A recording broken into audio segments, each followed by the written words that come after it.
ఓం నమః శివాయ. ఓం నమో నారాయణాయ. ఓం శ్రీ స్వర్ణాకర్షణ కాల భైరవాయ నమో నమః.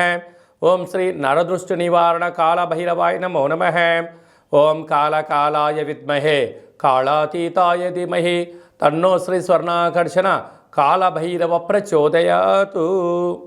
మా ఛానల్కి స్వాగతం. చూస్తున్న వీక్షకులకు ప్రేక్షకులకు ప్రియ కాళభైరవ భగవద్బంధులకి స్వాగతం పలుకుతూ మమ్మల్ని ఎంతగానో ఆదరిస్తూ ఉండబడినటువంటి ప్రియ సోదర సోదరీమణులకు అందరికీ సనాతన హిందూ ధర్మ పరిరక్షకులకు సంరక్షకులకు జ్యోతిష్య అభిమానులకు స్వాగతం పలుకుతూ నూతన ఆంగ్ల సంవత్సరం ప్రారంభం అయిన తర్వాత జనవరి నెలలో ద్వితీయార్థంలో అనగా 16వ తారీఖు నుండి 1/2024 31/1/2024 వరకు పుట్టినటువంటి వారందరికీ కూడా ముందస్తుగా జన్మదిన శుభాకాంక్షలు. గతంలో వివాహం చేసుకున్న వారికి వివాహ వార్షికోత్సవ శుభాకాంక్షలు.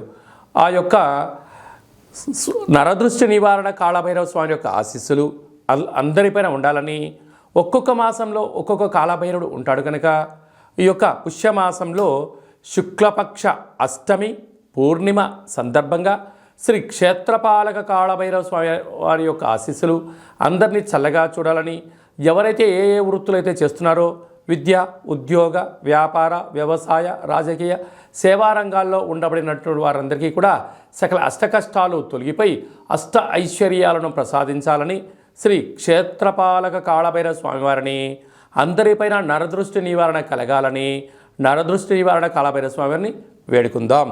ద్వాదశ రాశుల్లో గ్రహ గమనాలు ఒకసారి వీక్షింపచేద్దాం. మేషరాశిలో గురు సంచార స్థితి, కన్యరాశిలో కేతు సంచార స్థితి, వృశ్చిక రాశిలో శుక్ర సంచార స్థితి, ధనస్సు రాశిలో కుజుడు మరియు బుధ సంచార స్థితి, మకర రాశిలో ఏడాది తర్వాత రవి సంచార స్థితి, కుంభరాశిలో శనేశ్వర స్వామివారు స్వక్షేత్ర సంచార స్థితి, మీనరాశిలో రాహు సంచార స్థితితో ద్వాదశ రాశుల్లో గ్రహ గమనాలు ఈ విధంగా ఉన్నాయి. 19వ తారీఖున శుక్రభగవానుడు ధనుసు రాశిలోకి సంచార స్థితి ఈ విధంగా ఉంది.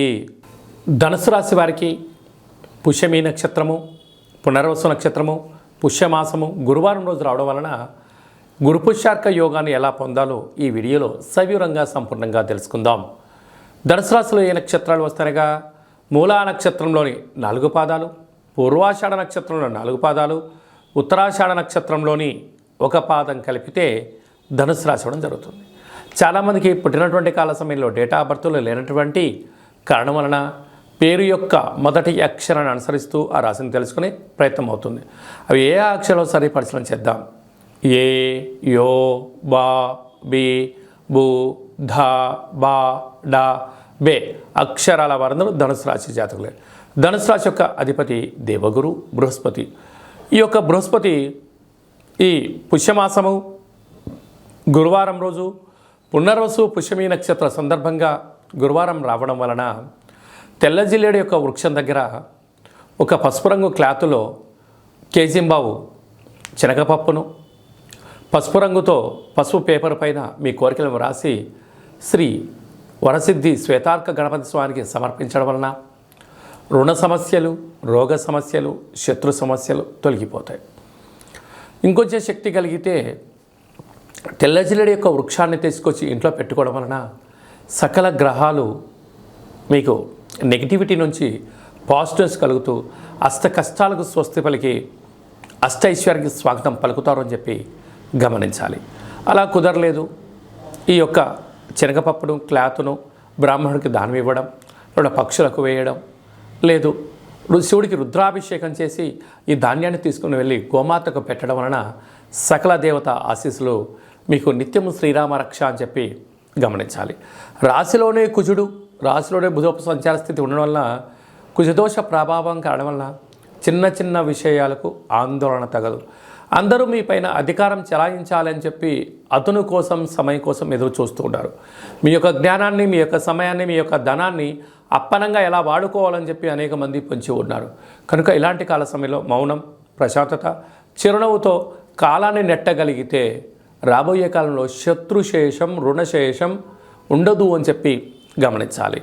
ధనవాక్కు కుటుంబ స్థానంలో రవి శత్రుస్థానంలో సంచారం చేయడం వలన మీ జన్మ నక్షత్రం రోజున అష్టమి పూర్ణిమ తిథి ఎందున దూరావాయు జల ప్రయాణాలు పెట్టుకోకపోవడం, అలాగనే అప్పులు ఇవ్వకపోవడం, అప్పులు తెచ్చుకోకపోవడం, ముఖ్యమైన సభలు సమావేశాలు వాయిదా వేసుకోవడం ఉత్తమోత్తంగా భావించగలగాలి. తృతీయంలో శని సంచార స్థితి ఉండడం వలన తల్లిదండ్రులతో, అత్తామామలతో, అన్నదమ్ములతో, అక్కా చెల్లెలతో స్నేహపూర్వకమైన వాతావరణాన్ని ఏర్పాటు చేసుకోండి.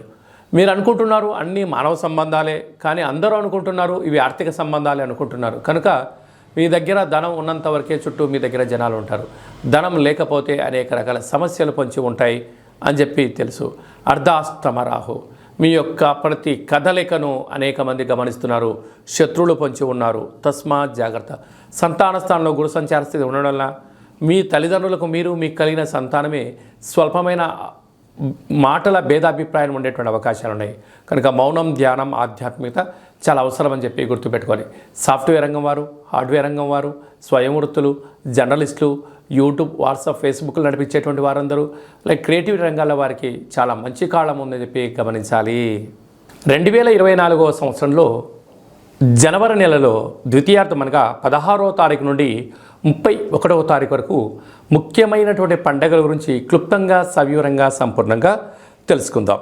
మనకు 18వ తారీఖున శుక్లపక్ష అష్టమి సందర్భంగా శ్రీ క్షేత్రపాలక కాళభైరవ స్వామివారిని, అలాగే 26వ తారీఖున పుష్యమాస పూర్ణిమ, పునర్వసు నక్షత్రము, పుష్యమి నక్షత్రము రావడం వలన గురువారం రోజు పుష్యమి నక్షత్రం రావడం వలన గురు పుష్యార్క యోగము అంటారు. అర్కము అనగా తెల్ల జిల్లేడు యొక్క వృక్షము. కనుక ఆంగ్ల సంవత్సరంలో ప్రారంభ దశలో ద్వితీయార్థంలో ఉన్నాం కనుక మనమందరము కూడా తెల్ల జిల్లేడు వినాయకుడి దగ్గర, శ్వేతార్క గణపతి స్వామి దగ్గర దీపాన్ని వెలిగించడం వలన ఈ సంవత్సరం అంతా కూడా సకల అష్ట కష్టాలు తొలగిపోతాయని చెప్పి గమనించాలి. అలాగనే ఈ మనకు 2 గురువారాలు కానీ, పూర్ణిమ రోజు గురువారం రోజు కానీ ఒక పసుపు రంగు క్లాత్లో కానీ, టవల్లో కానీ శనగపప్పును బాగా ఉడకబెట్టి లేక నానబెట్టి అందులో మూట కట్టి ఒక 3 ఒత్తులను ఆముదంలో కానీ, కొబ్బరి నూనెలో కానీ నానబెట్టి ఇంటి యజమానికి, వాహనాలకు, ఫ్యాక్టరీలకు దిష్టి తీసి బయట వేయడం వలన నరదృష్టి, శత్రు ప్రభావాలు తొలగి గురు యోగ్యత కలిగి విద్య, ఉద్యోగ, వివాహ, సంతాన, రాజకీయ, సేవారంగ కార్యక్రమాల్లో, రాజకీయ రంగ కార్యక్రమాల్లో అద్భుతమైన గురు యోగ్యత కారణం చేత మీకు రాజసన్మానం జరుగుతుందని చెప్పి గమనించాలి.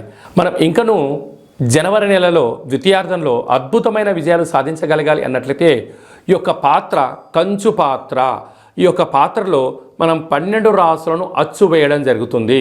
ఈ యొక్క పాత్రను మనం రోజు ఇంట్లో ఉదయం పూజ చేసిన తర్వాత లేకపోతే సాయంత్రం పూట దీపం, అగరబత్తులు వెలిగించిన తర్వాత ఈ పాత్రను ఇలా ఎడమ చేతిలో పట్టుకొని కుడి చేతిలో ఈ యొక్క కర్ర సహాయం తీసుకొని మనసులో మీరు 3 సార్లు ఓం కాలభైరవాయ నమః, లేకపోతే ఓం నరదృష్టి నివారణ కాలభైరవాయ నమః అనగా నరుడి యొక్క దృష్టికి నల్లటి నాపర ఎలా బద్దలైపోతుంటుందో దృష్టి దోషం కారణం చేత విద్యార్థులు చదువులో రాణించలేకపోవడం, అనారోగ్యం దరిచేయడం, నిద్రలేని రాత్రులు గడపడం, ఉద్యోగంలో సక్సెస్ లేకపోవడం, వ్యాపారంలో జన ఆకర్షణ లేకపోవడం, సంపాదించిన ధనము నిల్వ ఉండకపోవడం, పోలీస్ స్టేషన్లు, కోర్టు, గొడవలు, అనేక రకాల సతమతయ్యే పరిస్థితి ఉంటుంది. అలాగా మనము ప్రతిరోజు సూర్యోదయం నుంచి సూర్యాస్తమయం వరకు నిత్యము మనం ఏదో పనులు చేస్తూ ఉంటాం. అలాగా వ్యాపారాలు కానీ, నూతన వస్త్రాలు కానీ, బంగారు ఆభరణాలు కానీ, కొత్త కార్లలో తిరిగినప్పుడు అనేక మంది చూపుల యొక్క ప్రభావం మన పైన ఉంటుంది. అలాంటి ప్రభావాన్ని ఏ రోజుకు ఆ రోజు మనం తొలగించుకోగలగాలి అన్నట్లయితే ఈ యొక్క కాళభైరవ స్వామి వారి యొక్క అక్షయ పాత్రను గృహంలో ఉంచుకొని ఇలాగా శబ్దం చేసి ఇలా చిన్నగా మనసులో 3 సార్లు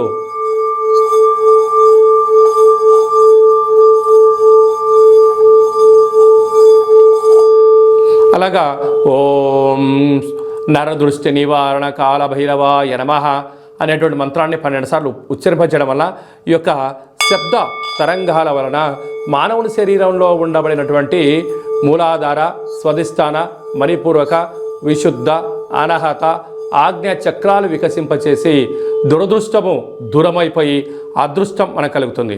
అందుకే అపాయంలో గొడుగులాగా, అష్టైశ్వర్యాలలో మనకు అంబారీ వాహనంలాగా కాళభైరవ స్వామికి ఆశీస్సులు ఉంటాయని చెప్పి గమనించాలి. ఇంకను మన వ్యక్తిగత జాతకం తెలుసుకోవాలనుకుంటున్నారా? మీ యొక్క పేరు, పుట్టినటువంటి తేదీ, నెల, సంవత్సరం, సమయం రాసి మీరు వాట్సాప్లో పంపించగలిగినట్లయితే 100 సంవత్సరాల జాతకాన్ని రాసి పంపించి మీరు పుట్టినప్పుడు గ్రహ గమనాలు ఎలా ఉన్నాయి, ప్రస్తుతం ఎలా ఉండబోతున్నాయి, రాబోయే కాలంలో ఎలా ఉండబోతున్నాయో మీకు సవివరంగా సంపూర్ణంగా తెలియజేయడం జరుగుతుంది. అలాగే డేట్ ఆఫ్ బర్త్ లేనటువంటి వారికి మీ పేరు యొక్క మొదటి అక్షరాన్ని అనుసరిస్తూ హస్త సాముద్రికం ద్వారా అనగా మీ యొక్క చేతి యొక్క రేఖలను పరిస్థితిని బట్టి గవ్వల ద్వారా కాళభైరవ స్వామి యొక్క ఉపాసన బలం చేత భూత, భవిష్యత్, వర్తమానాన్ని తెలియజేయడం జరుగుతుంది. అలాగనే మీ యొక్క అబ్బాయి కానీ అమ్మాయి కానీ పుట్టినప్పుడు చిన్నపిల్లలకు ఆధ్యాత్మికమైనటువంటి పేర్లు ఎలా పెట్టాలి, న్యూమరాలజీ ప్రకారంగా ఎలా పేరు పెట్టుకోవాలో మన యొక్క దేవాలయంలో మీకు సవివరంగా సంపూర్ణంగా తెలియజేయడం జరుగుతుంది. అలాగా మీ అబ్బాయి కానీ అమ్మాయి కానీ వివాహం కావడం లేదా అయినటువంటి అవ్వడానికి ఎందుకు ఇలా ఆటంకాలు జరుగుతూ ఉంటుంది, అలాగా అమ్మాయి యొక్క జాతకంలో కానీ అబ్బాయి యొక్క జాతకంలో ఎలాంటి దోషాలు ఉన్నాయి, ఆ యొక్క అబ్బాయి అమ్మాయి యొక్క జాతకంలో వివాహానికి సంబంధించినటువంటి గణాలు గుణాలు సవివరంగా తెలియజేయడం జరుగుతుంది. అలాగే వివాహమైన దంపతులు తరచుగా గొడవ పడడం, అనేక రకాలుగా ఇబ్బంది పడడం, పోలీస్ స్టేషన్లో కోర్టు అని విడాకులు తీసుకునే పరిస్థితి ఉంటుంది. అలా కాకుండా ఈ కింది నెంబర్ మీరు సంప్రదించి అపాయింట్మెంట్ తీసుకొని సంప్రదించగలిగినట్లయితే మీ యొక్క పేర్లలో స్వల్పమైన మార్పులు చేసి శ్రీ పార్వతీ పరమేశ్వరుల యొక్క ఆశీస్సుల చేత మీరు సంపూర్ణంగా జీవన విధానాన్ని సవ్యంగా సాగడానికి అద్భుతమైన సలహాలు సూచనలు మీకు ఇవ్వడం జరుగుతుంటుంది. అలాగనే చాలామందికి కాళభైరవ మంత్ర ఉపదేశం ఎలా చేయాలి, కాళభైరవ నామ జపాన్ని ఎలా చేయాలి, కలియుగ కాలంలో కాలాన్ని శాసింపజేసే శక్తి మనకి ఎలా ఉండగలగాలి, యంత్ర మంత్ర తంత్ర తాంత్రిక సాధన ఎలా చేయాలో మన యొక్క దేవాలయంలో చేయడం జరుగుతుంది. మన యొక్క దేవాలయంలో ప్రతి నెలలో 4 మంగళవారాలు, 4 శనివారాలు, శుద్ధాష్టమి, పూర్ణిమ, బహుళాష్టమి, అమావాస్య తిథుల యందున కూష్మాండ దీపాన్ని వెలిగింపచేయడం, కాళభైరవ స్వామికి విశేష అభిషేక కార్యక్రమాలు చేయడం, ఒక్కొక్క నెలలో ఒక్కొక్క కాళభైరవ స్వామి వారు ఉంటారు కనుక ఆ కాళభైరవ స్వామి వారికి హోమ కార్యక్రమాన్ని చేయించడం, అలాగనే మనకు ఏలనాటి శని ఉన్నా, అష్టమస్థాన శని ఉన్నా, అర్ధాశ్రమ శని ఉన్న, గ్రహ సంచార స్థితిలో శని సంచార స్థితి, సూక్ష్మ సంచార స్థితి, నవగ్రహాల్లో రవి, చంద్ర, కుజ, బుధ, గురు, శుక్ర, రాహుకేతు సంచార స్థితిలో ఉన్నప్పుడు మనం అనేక రకాలుగా స్వల్పమైనటువంటి ఇబ్బందులు పడుతూ ఉంటాం. ఈ యొక్క ఇబ్బందులను సంచిత, ప్రారబ్ధ, ఆగమిక అనే కర్మలను మనము కాళభైరవ స్వామి యొక్క హోమాన్ని చేయించి మీకు నరదృష్టిని తీయించేసి ఈ యొక్క కర్మను ఈ యొక్క కాళభైరవ సాధకులకు భిక్షగా భోజనాన్ని ఏర్పాటు చేయడం వలన మన యొక్క కర్మను స్వామివారి దగ్గర ప్రసాద రూపంలో ఏర్పాటు చేయడం వలన మనము సంపూర్ణమైనటువంటి అష్ట కష్టాలకు స్వస్తి పలికి నూతన సువర్ణ అధ్యాయ జీవితానికి స్వాగతం పలకడానికి కాళభైరవ స్వామి యొక్క భిక్ష చాలా అద్భుతంగా ఉపయోగపడుతుందని చెప్పి గమనించాలి. కనుక మనమందరము కూడా కష్టాలను తొలగించుకుందాం, ఐశ్వర్యాలకు స్వాగతం పలుకుతాం. మనం ఏదైతే అనుకుంటున్నామో ఉన్నతమైనటువంటి విలువలతో కూడుకున్నటువంటి ఆరోగ్యంతో కూడుకున్నటువంటి జీవన విధానాన్ని మనం సొంతం చేసుకుందాం. కనుక కాళభైరవ స్వామి యొక్క ప్రసాదాన్ని దానం చేద్దాం, కర్మను దానం చేద్దాం, అదృష్టాన్ని స్వీకరించాలని చెప్పి ఎవరికి ఎలాంటి అష్ట కష్టాలు లేకుండా అందరికీ అష్టైశ్వర్య ప్రాప్తిని కలిగించాలని కోరుకుందాం. కనుక ఆసక్తి గలవారు ఈ కింద సంప్రదించి కాళభైరవ స్వామి యొక్క పూజా విధానంలో పాల్గొనండి. అందరికీ అష్టైశ్వర్యాలు ప్రసాదించాలని నరదృష్టి నివారణ కాళభైరవ స్వామిని వేడుకుందాం. అందరిపైన స్వామి యొక్క ఆశీస్సులు ఉండాలని, చల్లని చూపులు చూడాలని ఆశీర్వదించమని వేడుకుందాం. ఓం శతమానం భవతి శతాయు పురుష సతేంద్రియ ఆయుష్యేవేంద్రియే ప్రతిష్టతి ధనం ధాన్యం బహుపుత్రలాభం శత సంవత్సరం దీర్ఘమాయు సర్వే జనా సుఖినో భవంతు లోకా సమస్తా సుఖినో భవంతు. సర్వం శ్రీ నరదృష్టి నివారణ కాళభైరవ దేవతార్పణమస్తు. హరి ఓం. ఈ వీడియో మీకు నచ్చినట్టయితే లైక్ చేయండి, షేర్ చేయండి, మా ఛానల్ని సబ్స్క్రైబ్ చేసుకోండి. నేను చేస్తున్న వీడియోలో మీకు ముందస్తుగా నోటిఫికేషన్ రావాలన్నట్టయితే గంట సింబల్ ప్రెస్ చేయండి, ఆల్ అనే బటన్ తెలియచేయండి. ఎవరైనా మన క్షేమాన్ని కోరుకుంటున్న వాళ్ళైనా అంటే మనం ఎవరి క్షేమాన్ని గురించి ఆలోచన చేస్తున్నట్లయితే ఈ యొక్క ఆధ్యాత్మికమైనటువంటి భక్తి సమాచారాన్ని వాళ్ళకు తెలియచేయండి. కాళభైరవ స్వామికి ఆశీస్సులు పొందండి.